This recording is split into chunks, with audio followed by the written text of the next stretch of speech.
diskusi ini dimulai,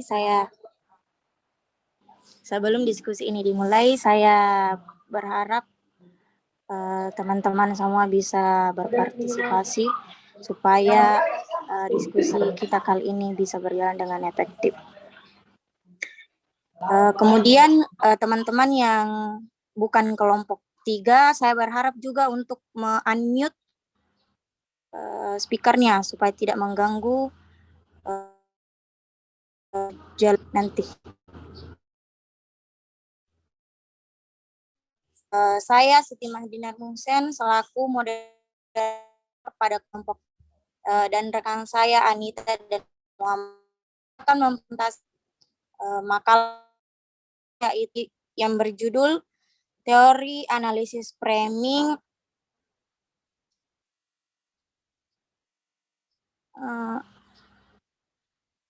Zongdan dan Van Konsiki.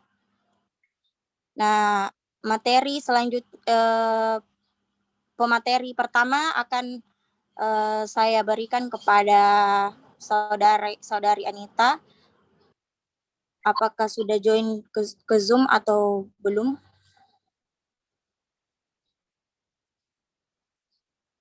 Anita? Baik, langsung saja. Itu pengertian framing menurut beberapa para ahli. Yang pertama menurut Robert Edman, yaitu proses seleksi di berbagai aspek realitas sehingga aspek tertentu dari peristiwa itu lebih menonjol dibandingkan aspek lainnya.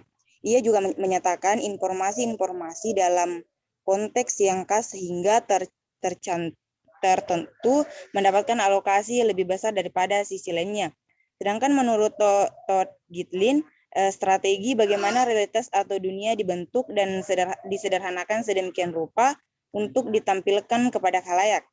Peristiwa-peristiwa yang ditampilkan dalam pemberitaan agar tampak menonjol dan menarik perhatian khalayak pembaca. Itu dilakukan dengan seleksi atau pengulangan dan penekanan. Sedangkan menurut David Snow dan Robert Benford, pemberian makna untuk ditafsirkan peristiwa dari kondisi yang relevan. Frame yang mengorganisasikan kunci tertentu seperti anak kalimat, citra tertentu, sumber informasi, dan kalimat tertentu.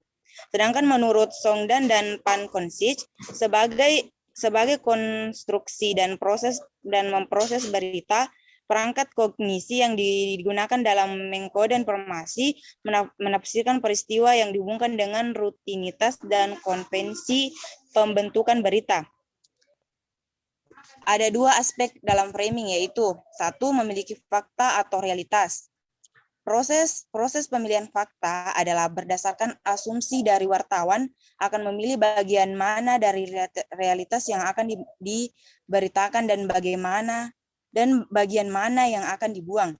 Setelah itu, wartawan akan memilih angle dan fakta tertentu untuk menentukan aspek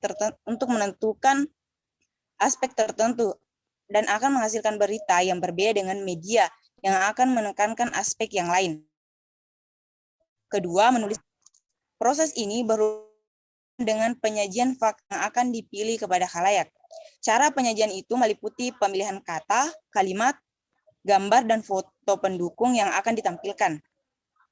Tahap menuliskan fakta itu berhubungan dengan penonjolan realitas. Aspek tertentu yang ingin ditonjolkan akan mendapatkan alokasi dan perhatian yang lebih besar untuk diperhatikan dan dipengaruhi khalayak dalam memahami suatu realitas. Proses framing yaitu dalam organisasi berita ada 3 proses, yakni 1. Proses framing sebagai metode penyajian realitas di mana kebenaran tentang suatu kejadian tidak diingkari secara total, melainkan dibalik secara halus dalam memberikan sorotan aspek-aspek tertentu saja dengan menggunakan istilah-istilah yang mempunyai konotasi tertentu dengan bantuan foto, karikatur, dan alat-alat ilustrasi lainnya. Kedua, framing merupakan terpisahkan dan diproses penyuntingan yang melibatkan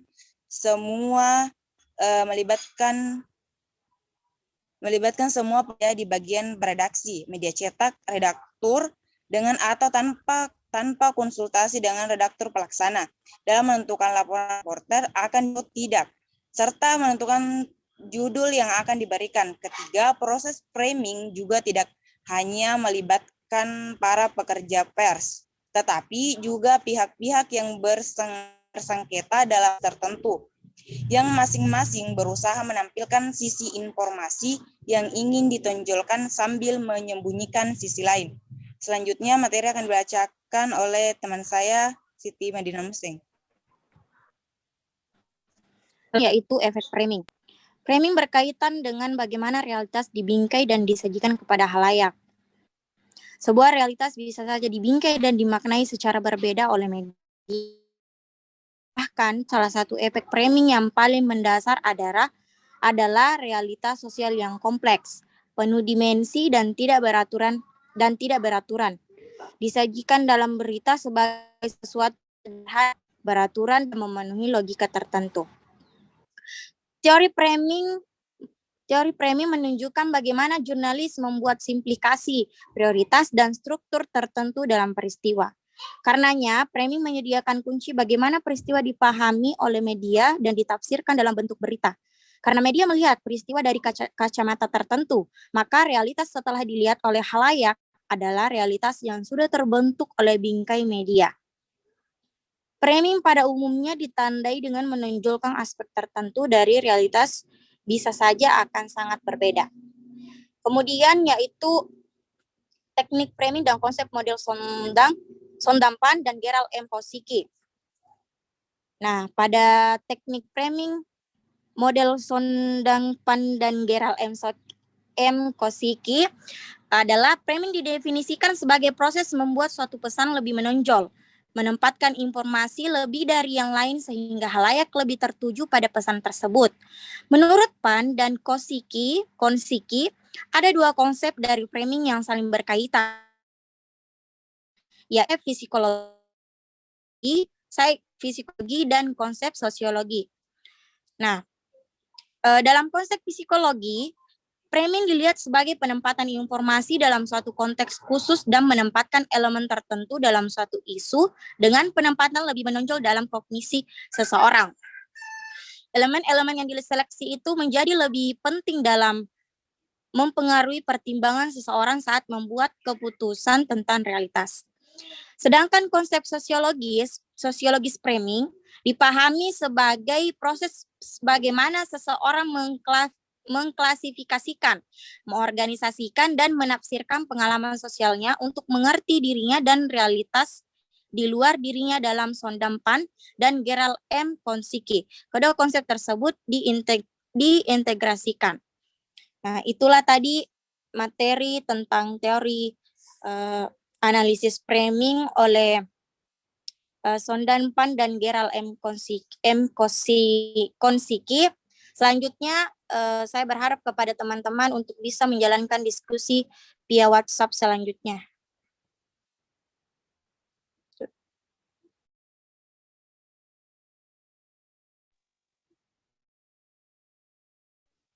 Pak, di sini diskusi atau di WA? Dilanjut di grup WhatsApp saja ya, karena iya, Pak. Saya lagi dibuat ini sementara mengikuti rapat. Bagaimana Ketua Rombel sudah screenshot ya? Iya Pak, sudah. Sudah ya Alwin ya? Iya Pak. Oke, terima kasih kelompok 3. Silakan lanjut di grup WhatsApp ya diskusinya. Iya, silakan Pak. Ditutup dulu. Sudah ditutup ya?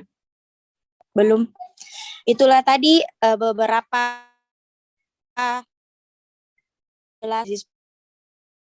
menurut Kosicki. Selanjutnya akan didiskusikan melalui grup WA. Assalamualaikum warahmatullahi wabarakatuh. Waalaikumsalam warahmatullahi wabarakatuh.